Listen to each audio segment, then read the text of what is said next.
Welcome to ప్రజా ప్రకాశం news. Addanki MLA Gottipati Ravikumar శుక్రవారం అసెంబ్లీలో ఎమ్మెల్యే ప్రమాణ స్వీకారం చేశారు. ప్రోటెం స్పీకర్ బుచ్చయ్య చౌదరి ఆయనకు ప్రమాణ స్వీకారం చేయించారు. దైవసాక్షిగా తనకు అప్పగించిన విధులను నిర్వహిస్తానని, రాజ్యాంగబద్ధంగా వ్యవహరిస్తానని, సభా నియమాలకు కట్టుబడి ఉంటానని గొట్టిపాటి ప్రమాణం చేశారు. ఆయన ప్రస్తుతం రాష్ట్ర విద్యుత్ శాఖ మంత్రిగా వ్యవహరిస్తున్నారు.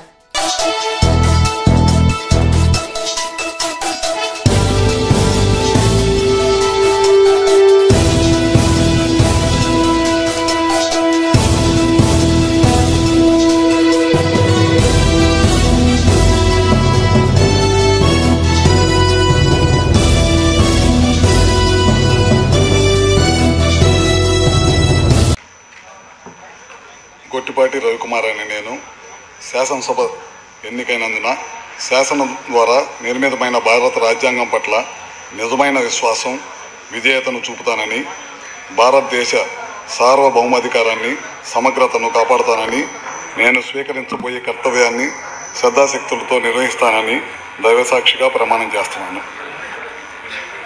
ఆంధ్రప్రదేశ్ శాసనసభ్యుడైన అనే నేను సభ నియమాలను కట్టుబడి ఉంటానని, వాటిని అనుసరిస్తానని, సభా మర్యాదలను పాటిస్తానని, సాంప్రదాయాన్ని గౌరవిస్తానని దైవసాక్షిగా ప్రమాణం చేస్తున్నాను.